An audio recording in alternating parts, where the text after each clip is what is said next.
I welcome you on the behalf of Rasa International School. I hope you all are doing good and safe at home.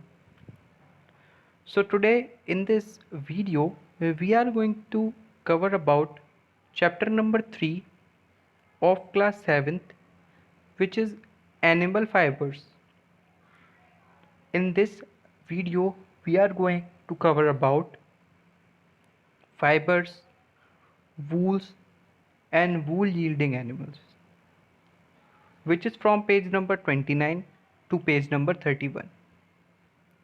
So let's start. कुछ भी पढ़ने से पहले हमें ये पता होना चाहिए that what is animal fibre, that animal fibres क्या होते हैं. As it is very much clear with the name animal fibres, हम ये कह सकते हैं ऐसे फाइबर्स जो हमें एनिमल्स के थ्रू मिलते हैं, जो कि हमें एनिमल्स देते हैं, ऐसे फाइबर्स को हम कहते हैं animal fibres. Okay, but the question is fibres क्या होते हैं. तो अब हम ये डिस्कस कर लेते हैं कि फाइबर्स क्या होते हैं. Okay, so fibres, a fiber is a long, narrow and flexible thread of a natural or artificial substance, especially one that is used to make textile. तो फाइबर क्या होते हैं? एक लंबा, नैरो यानी कि बहुत पतला और फ्लेक्सिबल धागा होता है. वो या तो किसी नेचुरल सब्सटेंस का हो सकता है या किसी आर्टिफिशियल सब्सटेंस का हो सकता है, जिसका यूज़ मेनली किस लिए होता है? टेक्सटाइल बनाने के लिए होता है. ओके, तो फाइबर क्या होता है? एक लंबा फ्लेक्सिबल धागा जिसका यूज़ टेक्सटाइल बनाने के लिए किया जाता है. It is the starting point of textile chain. Fibre क्या होता है? टेक्सटाइल चेन का स्टार्टिंग पॉइंट होता है. मतलब सबसे पहले क्या? फाइबर ही आता है. अगर हमें कोई भी टेक्सटाइल बनाना है तो उसकी सबसे स्मॉलेस्ट यूनिट जो होती है वो होती है fibre. Fibers may be obtained from plants, animals or various non-living or artificial substance. अब फाइबर हमें मिलते कहाँ कहाँ से? तो हमें फाइबर मिल सकते हैं प्लांट से, लाइक कॉटन. एनिमल से भी मिल सकते हैं, लाइक वूल एंड सिल्क, जो एनिमल से मिलते हैं हमें. और वेरियस नॉन लिविंग और आर्टिफिशियल सब्सटेंस के थ्रू भी हमें फाइबर्स मिल सकते हैं. The fibres are spun into a yarn. Fibres को मिलाकर हम क्या बना लेते हैं? हम यार्न बना लेते हैं, यानी कि धागा बना लेते हैं. द यार्न इज वूवन और knitted इनटू फैब्रिक. यार्न को बुनकर क्या बनाया जाता है? फैब्रिक बनाया जाता है, which is then used to make finished products such as clothes and bags. जिन फाइबर का यूज़ फिर कैसे किया जाता है? जिन फाइबर का यूज़ लास्ट यानी कि फिनिश्ड प्रोडक्ट बनाने के लिए किया जाता है, क्लोथ्स या फिर बैग्स बनाने के लिए यूज़ किया. So it is the whole cycle. Okay, पहले फाइबर है, फाइबर के थ्रू हम बना रहे हैं यान, फिर यान के थ्रू हमने बनाया फैब्रिक, और फैब्रिक से हमने लास्ट प्रोडक्ट बनाया विच इज़ क्लोथ. तो आप देख रहे हैं क्लोथ बनाने की पूरी प्रोसेस में, ओके, क्लोथ्स बनाने की पूरी प्रोसेस में सबसे स्मॉलेस्ट यूनिट क्या है? सबसे स्मॉलेस्ट यूनिट है फाइबर. सबसे छोटी यूनिट क्या है? फाइबर है. All right. Fibre such as jute and cotton are plants fibre because they are obtain from plants. अब कुछ फाइबर्स होते हैं, फाइबर्स जैसे कि जूट और कॉटन. कौन कौन से?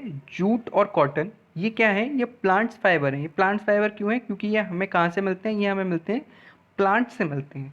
ऐसे फाइबर जो हमें प्लांट से मिलते हैं उन फाइबर्स को कहते हैं हम प्लांट्स फाइबर, और ऐसे फाइबर जो हमें एनिमल्स से मिलते हैं उन्हें हम कहते हैं animal fibres. Okay, plants fibre के बारे में हम ऑलरेडी डिस्कस कर चुके हैं प्रीवियस क्लासेस में. इन दिस क्लास हम कवर करेंगे एनिमल फाइबर। तो फर्स्ट एनिमल फाइबर के बारे में बात कर लेते हैं, विच इज़ वूल। ठीक है, वूल फर्स्ट एनिमल फाइबर है जिसके बारे में हम बात करने वाले हैं। Wool fibre are hair of wool yielding animals. तो वूल फाइबर क्या होता है, जितने भी वूल यील्डिंग एनिमल हैं, मतलब जिनसे हमें वूल मिलती है, उनके हेयर्स हमारे लिए वूल होते हैं, such as sheep, angora rabbits, goats, alpaca, and even camels.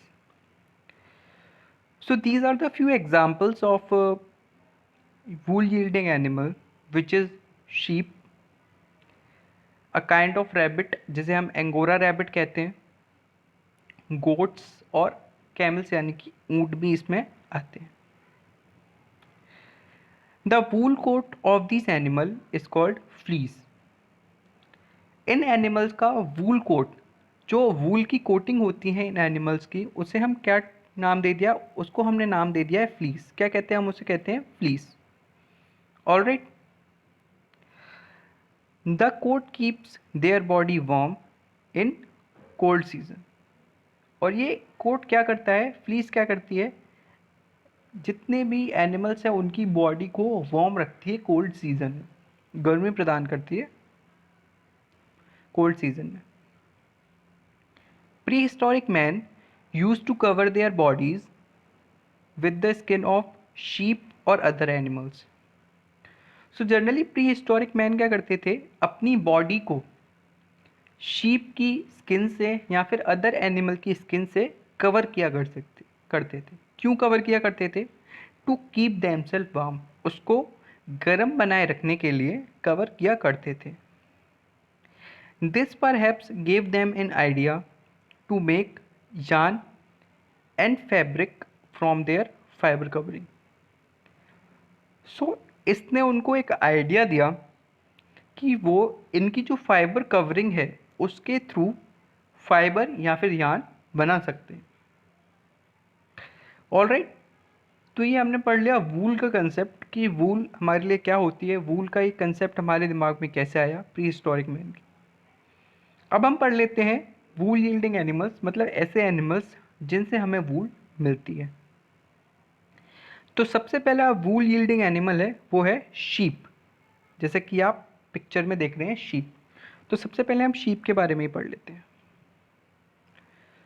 Most sheep have two types of hair from which the wool is obtain. बहुत सारी शीप्स क्या होते हैं, दो टाइप्स के हेयर होते हैं जिनके थ्रू हमें क्या मिलती है, जिनके थ्रू हमें वूल मिलती है।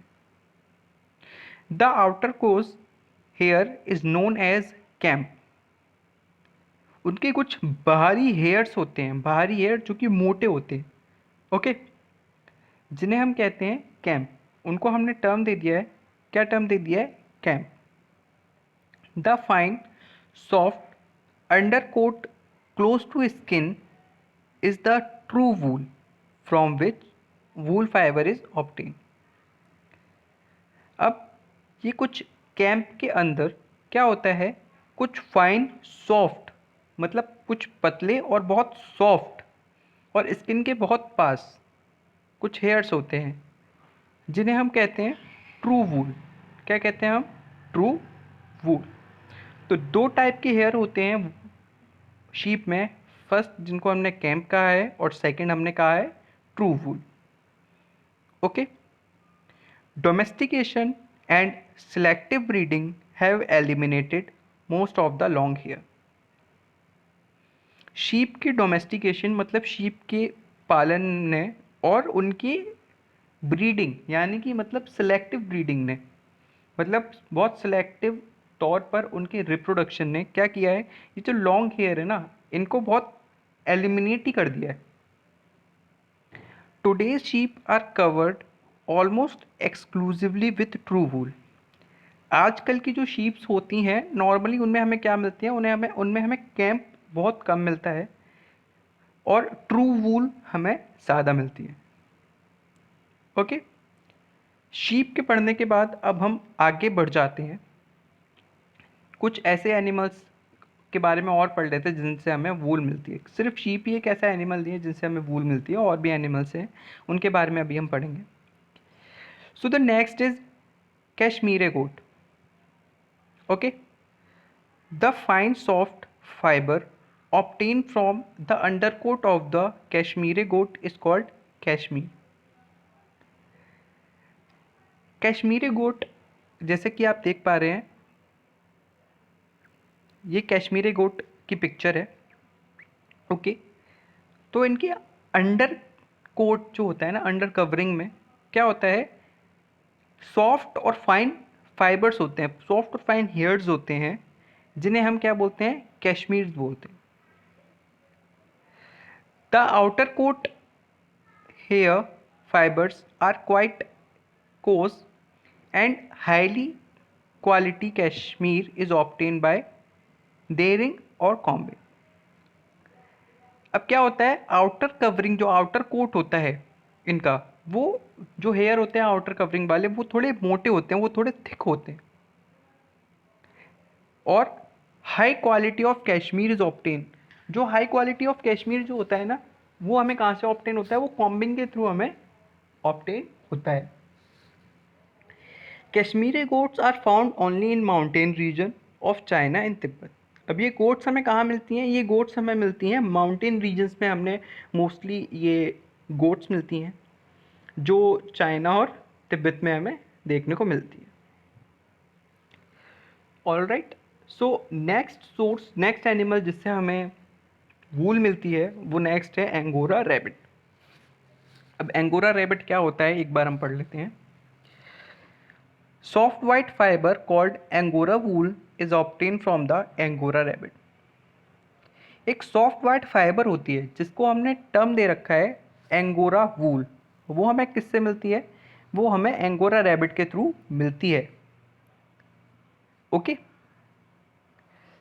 stiff, long, guard hair growing through the soft coat have to be removed before the fur from these rabbit is combed out. तो जो भी वूल, जो एंगोरा वूल है, वो हमें मिलने से पहले, उसको प्राप्त करने से पहले हमें क्या होता है, इनके कुछ स्टिफ हार्ड और लॉन्ग हेयर होते हैं जिन्हें हमें रिमूव करना पड़ता है, उसके बाद हमें एंगोरा वूल मिल पाती है। The soft white fur obtained is spun into yarn that is used to make sweaters. और जो एंगोरा वूल हमें अब मिल गई, सॉफ्ट वाइट फर जो हमें मिल गया, उसको हम क्या करते हैं, उससे हम यार्न बना लेते हैं जिसके थ्रू हम स्वेटर्स बनाते हैं। ऑलराइट, अब तक हमने 3 एनिमल्स पढ़ लिए हैं जिनसे हमें वूल मिलती है। अब हम आ जाते हैं नेक्स्ट एनिमल पर और नेक्स्ट पेज पर, विच इज़ पेज नंबर 31, जिस पर हम पढ़ेंगे 2 और ऐसे एनिमल जिनसे हमें वूल मिलती है। ठीक है, तो नेक्स्ट एनिमल जिससे हमें वूल मिलती है वो है yak. Okay, yaks are found in Tibet and Ladakh. Yaks हमें कहाँ मिलते हैं नॉर्मली, याक्स हमें देखने को मिलते हैं तिब्बत और लद्दाख में।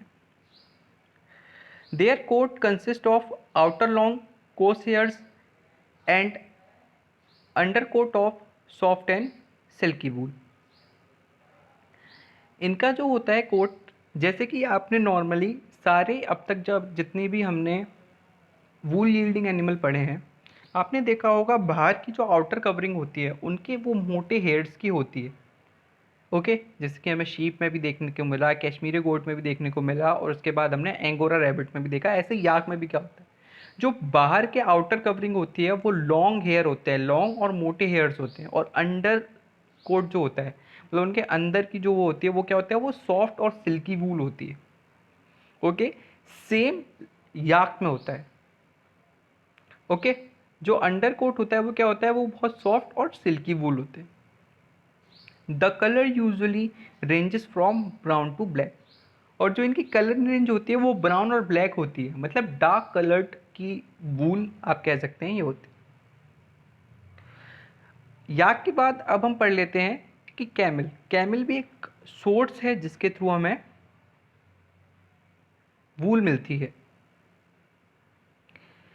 Camel fleece consists of a soft, fine undercoat and an overcoat of long coarse hairs that grows up in to 15 inches long.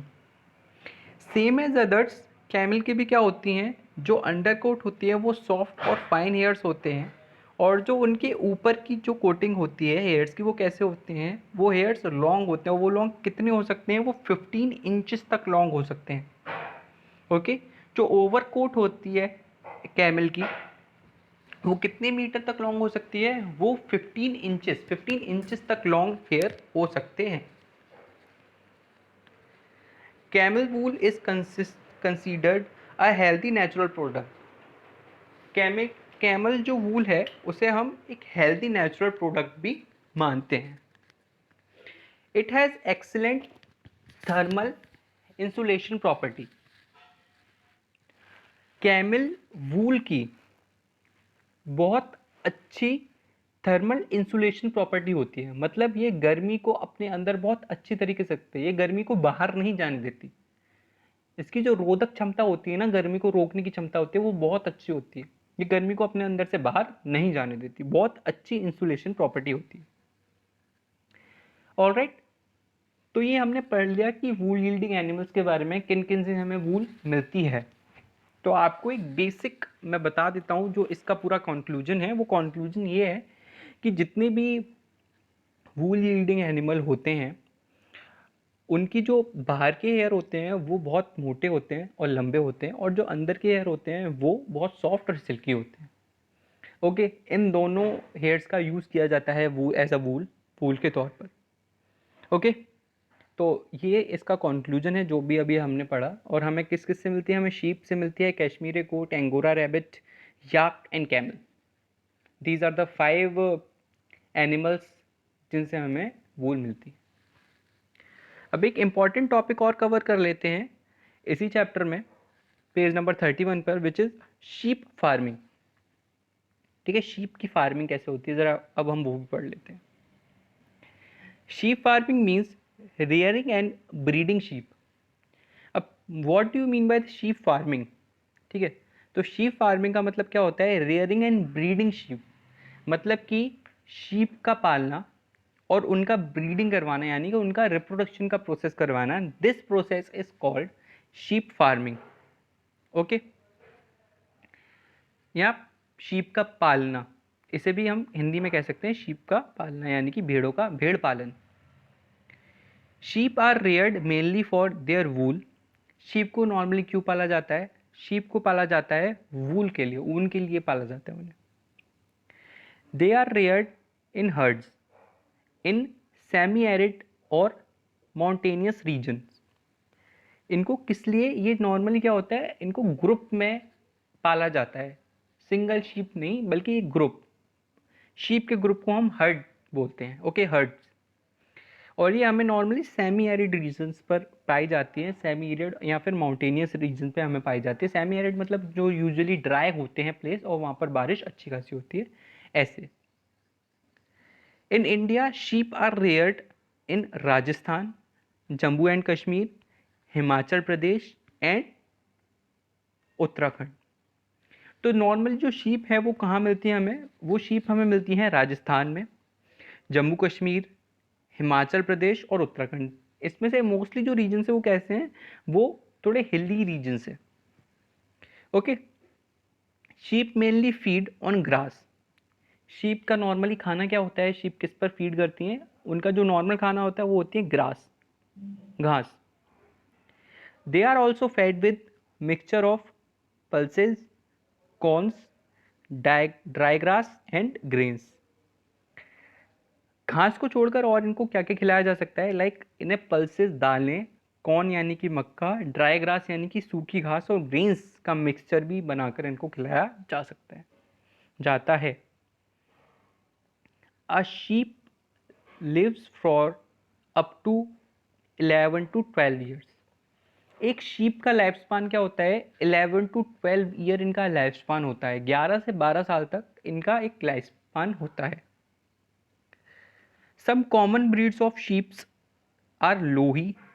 ये अब क्या है, कुछ कॉमन ब्रीड जैसे कि हमारे इंडिया में अलग अलग रीजन्स में आपको शीप्स मिलती हैं, तो उन्हीं के कुछ एग्जांपल हैं, जैसे कि अलग अलग नाम दे दिया गया है, लाइक लोही बोलते हैं, Bakharwal, Marwari, these all are the क्या है, ये सब एग्जांपल्स हैं, ये मतलब अलग अलग टाइप्स की शीप्स होती हैं। ओके, तो ये कुछ एग्जांपल्स हैं अलग अलग टाइप की शीप्स के। So all right, that's all for today. So thank you so much for today. I hope you all are doing good at home. Admissions are open from playgroup to class 9th. Kindly contact for further information.